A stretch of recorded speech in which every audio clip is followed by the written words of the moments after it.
Hello everyone, today we got to play Citadels. Well, not today. Actually, what happened was we had an amazing group of friends over. Because I was not able to play. So they decided to all show up the day I couldn't play. So what happened was they found out they could hang out with me and not Randy, and so they were all over here like crazy, which was fantastic because I had a blast. And then we did this amazing video, but we found out that Robert, I'm going to blame Robert. I have video evidence that it wasn't Robert. It was someone else in this room. It's Robert's fault because he didn't remind me. He didn't turn on the mic or remind me to turn on the mic. And so that video was no good and you missed out on some amazing content. But so now you get to hear me and Randy talk about Citadels.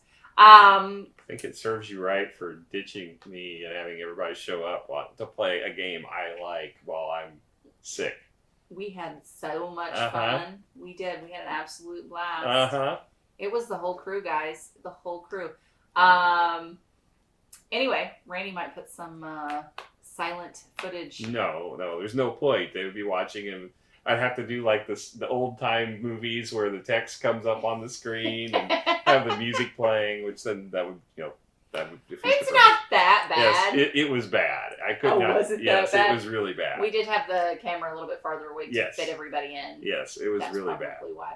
All right, well, to get us back on track, tell us about this game. Who designed it? So Citadels was actually released originally in 2000. They re-released it in 2016, and this is the 2016 version. Oh, I had the 2000 version, but when I saw how nice the 2016 version was compared to the 2000 version, I went ahead and bought this one anyway. So the Board Game Geek rating for this is 7.3. The rank for the original was 423. The rank for the new version was 449, and I think it's just because it's newer. It usually takes longer to move up the ladder, but it's probably never overtake the original. But you never know. The designer was Bruno Faduti. Art is Andrew Bosley, Jeff Brown, James Cambridge, and apparently 18 other people because Robert took the notes, and he doesn't like to write out all the names. I would have personally written them all because I'm anal like that, and I would have read them all. So thank you, Robert, for keeping 18 it other short. nameless people, you know who you are, and you did a nice job on the art. The MSRP for this is $29.99. It is still available. Amazon apparently got it for $26. It's out on the Geek Market. I don't know if it's used or new, but it's $14 out there. So it's still out there and available. So you can find it. Yeah, it's 2 to 8 players, roughly 30 to 60 minutes, which is probably about right. Sometimes it might go longer if you're being very social or argumentative during the game. We will neither confirm nor deny that happened. Pretty much it's going to happen. Hey, and then don't judge us. Age is 10 and up. I don't know if it has to be, but it probably should be because there's a lot of text on some of the purple cards, and there's the whole stabbing each other in the back and stealing from each other, which keep it 10 plus. Yeah, you have to. I wouldn't. You don't want kids. Sarah. I would not want to play this. Kids would get very sad. Well, it's just more of the explaining and it's not worth it. So let's talk about quality of pieces now. So you are correct that this newer version had a lot more going for it than the original did. You have the actual really cool King's token. Yeah, everything was cardboard in the original. So you had little tiny circles for coins that were cardboard, and you had a cardboard square that was the crown. What is the money now? It's still the cardboard. Money are plastic. Oh yeah, I remember that now. Yeah. They're not. They're a little creamy looking. Yeah, they don't copper. look like gold pieces. Yeah, they don't. They look like the Werther's original butterscotches. They do butterscotches. That's what we were referring it to as. So it's better than cardboard, but doesn't still really not great. Yeah, still not great. And then the cards are linen finished. They are linen finished. Yeah, they are a little thin though. Yeah, they are a little thin, and you do shuffle them a lot. You need to put sleeves. So we went ahead and sleeved them because we wanted to keep them nice. Yeah, you need to you need to put some sleeves on there. Overall quality, I'm gonna give this a 6 just because of the crown and the little not gold. Probably, yeah. I'd probably say a 6 as far as quality of components. This is kind of an odd situation because there's some gameplay functionality that was added with this version that I guess it's really more gameplay will add the value there. To me, it adds a little bit of quality to the game because they added more functionality to the game. But I'm going to go ahead and add it into when we talk about gameplay because they're the same quality cards. So the theme for this game is you're trying to make a citadel. So a citadel is basically a city within the walls during the medieval times.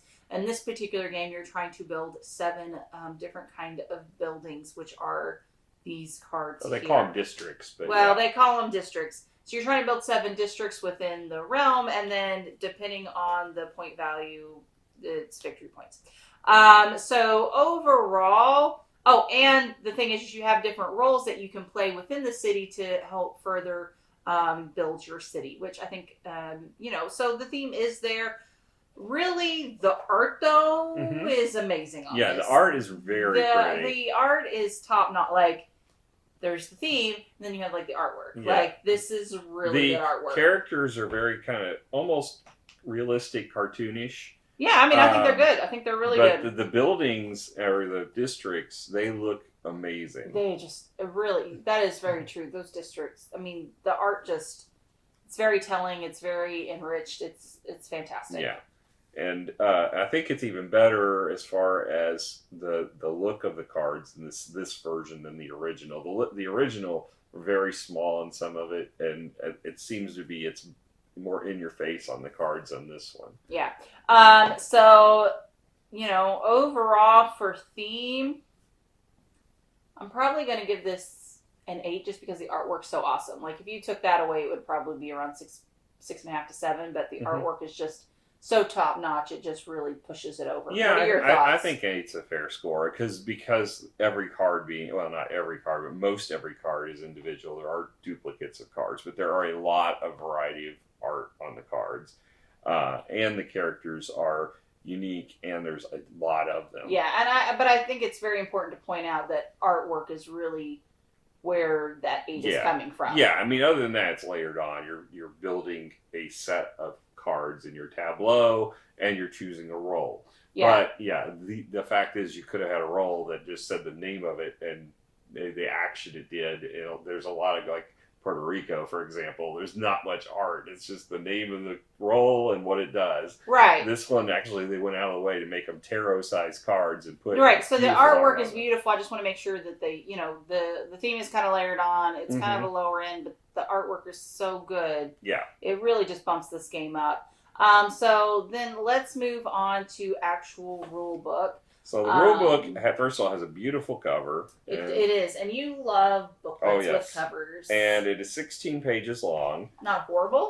It goes through basically the explanation on the first page of what's in the contents and the setup of it, which is what you expect.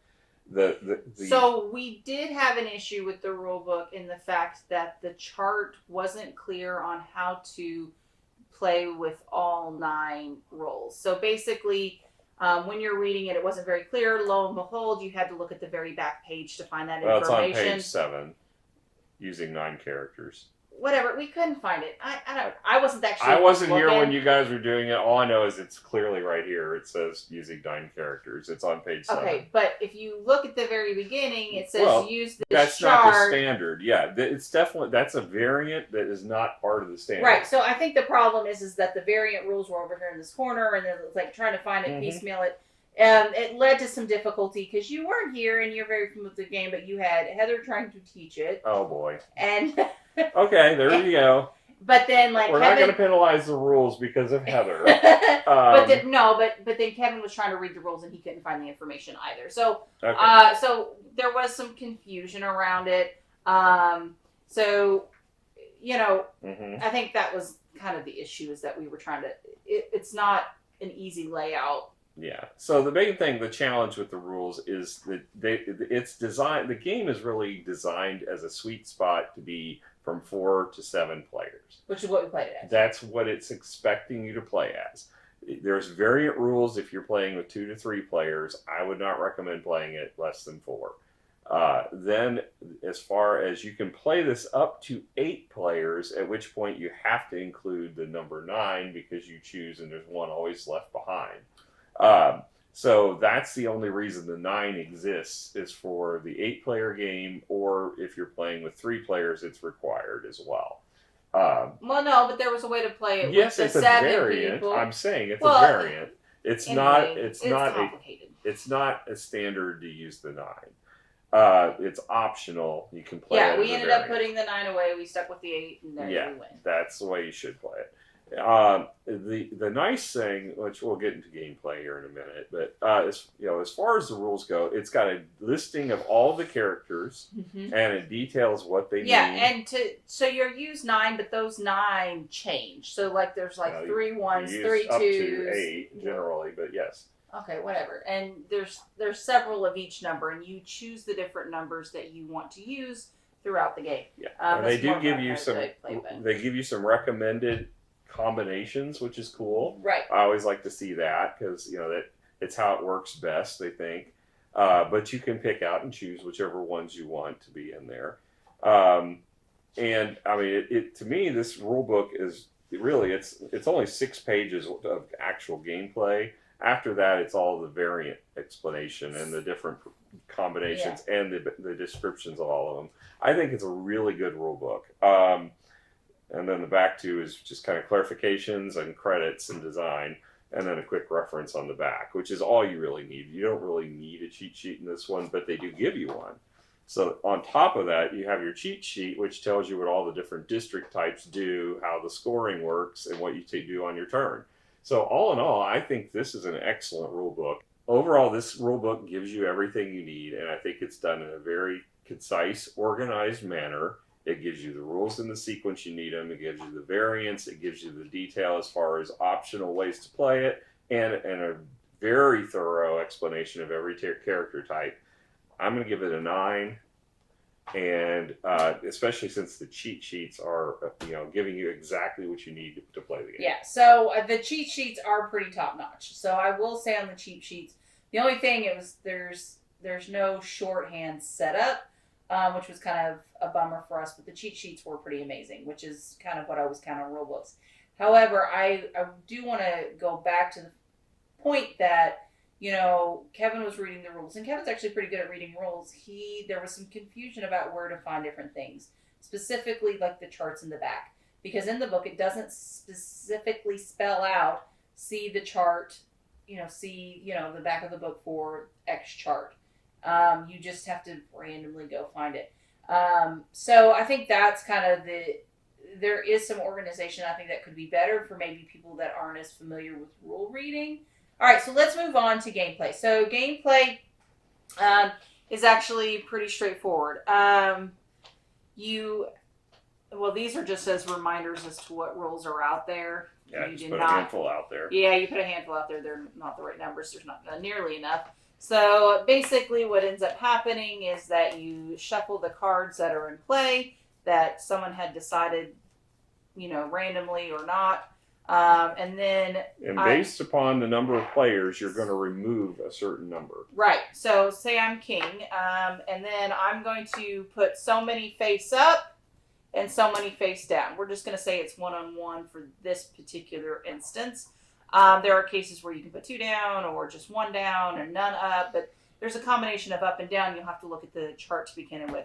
So as the king, I get to be the first player to choose. So I look at the hand and determine what I want to do.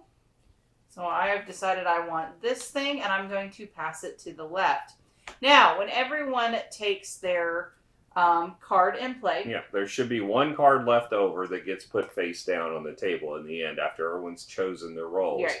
All right, so based on the tiles up here, you'll say 1, whoever has the number 1 will take their turn. So to show this particular instance, I'm going to say that 4 is up, so I'm going to place it up front. So you either gather your resources. To gather your resources, you can opt to take 2 coin, or you can draw one of the district card. Well, draw 2 district cards, keep one, put the other one at the bottom of the deck. So I guess I did that this turn since I have no cards to play. Okay, and then I have to build my building now. Okay, so in this particular instance, I actually don't have enough money to play this building. But if I were, I would spend my money and lay it down.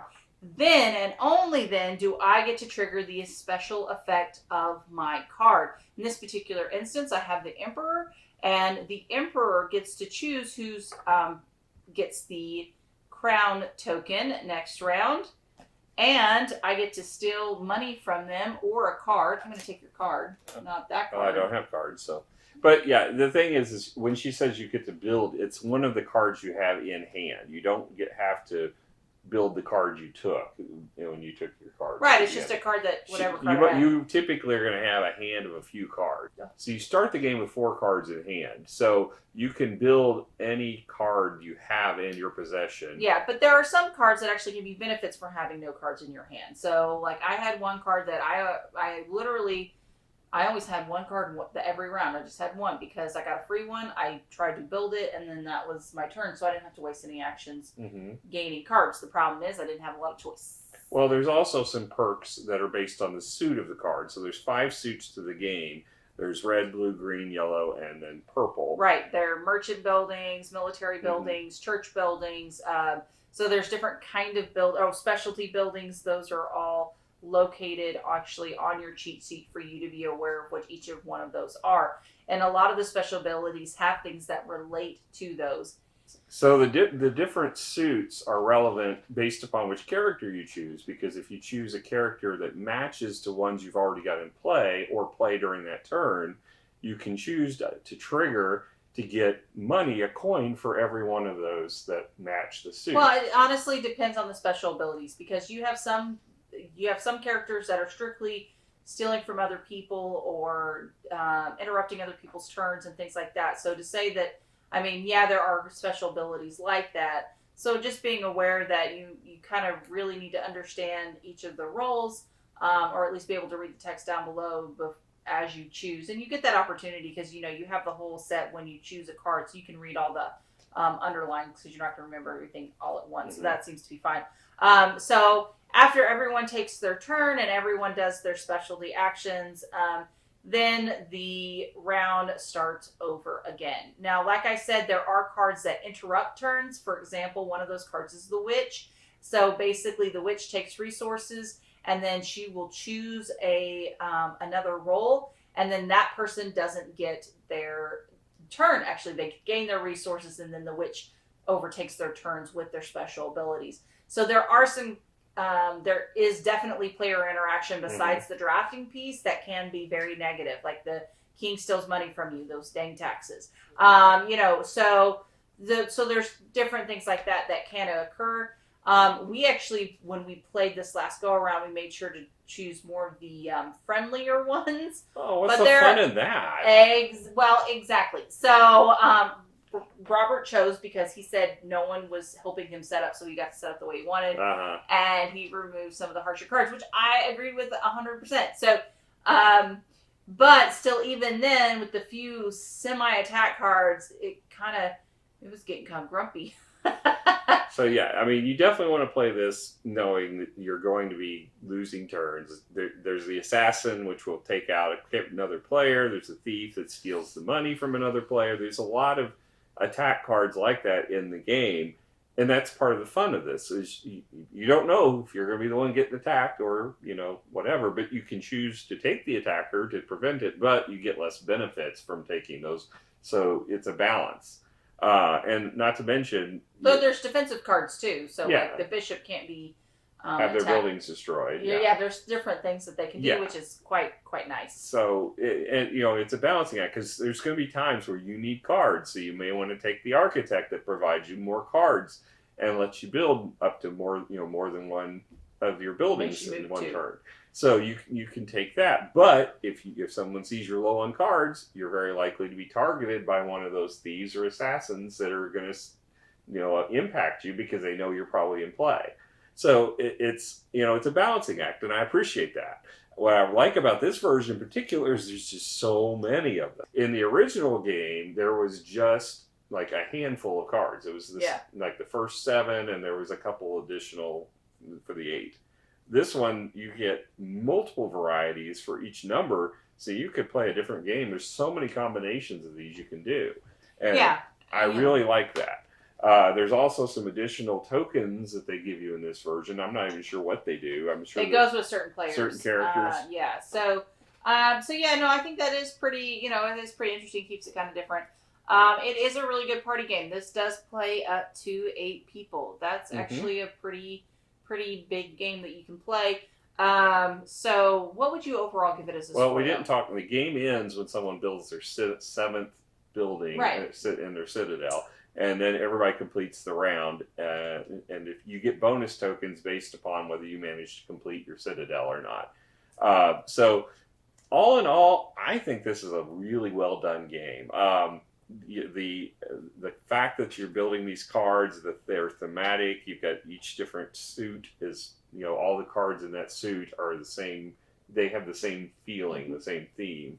I think they've done a really nice job designing this game.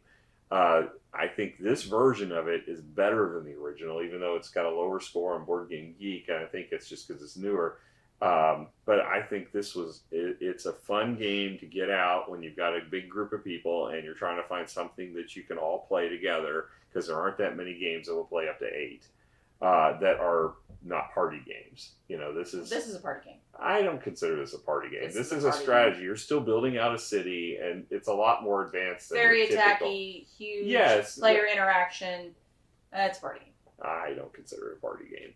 It's a strategic party game. Yes, I'm saying, most party games are like word games. If I have to play a party game, this is one of the ones I would play. I don't consider this a party game, but whatever. You can call it whatever you want. It's not a party game. 8 players. That's a party game. It's an 8-player game. It's like 7 Wonders. That's a 7-player game. Is that a party game? No, it's a strategy game. That's a good game. That's the same as this. It's a strategy game. No. All right, whatever. It's a fun game.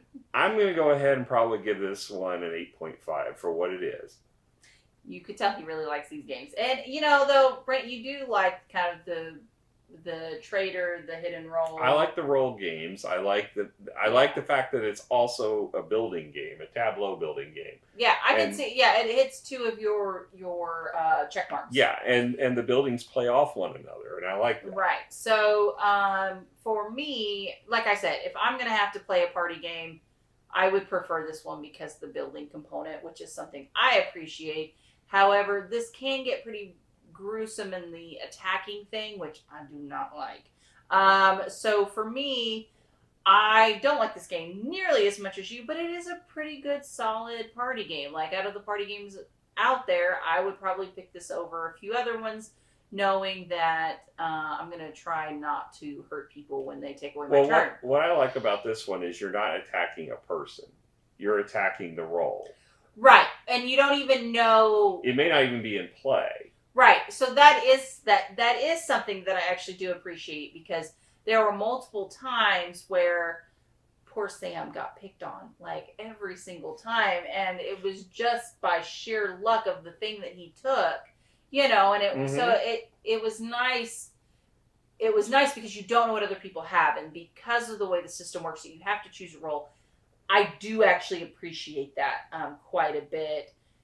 Because that way it's not personal. It's just you chose the wrong role. Plus, I've had several games of this that ended with a memorable ending where it looked like somebody was going to try to kill my character or steal from my character, knowing that I was going to surely take this role, and I chose something else just because I knew they were probably going to target me and would still win the game and keep. You just feel good about that when somebody tries to assassinate you or tries to steal from you, and then they fail because they targeted the wrong character. I'll be honest, by the time, the negative characters, by the time it got to it always ended up being the last couple people, because they were like, oh man, I got stuck with this card, because we're more builders. But it's cool. It's cool. I'm not going to give it an 8.5. I'm probably going to be at a 7.5 with the caveat that if someone jinx my turn. I'm gonna give. I'm just not that into attacky games, but this game's pretty cool. So, all right. Well, thank you guys for joining us. We had an absolute blast, and hopefully you'll come and hang out with us again. Catch you later. Bye.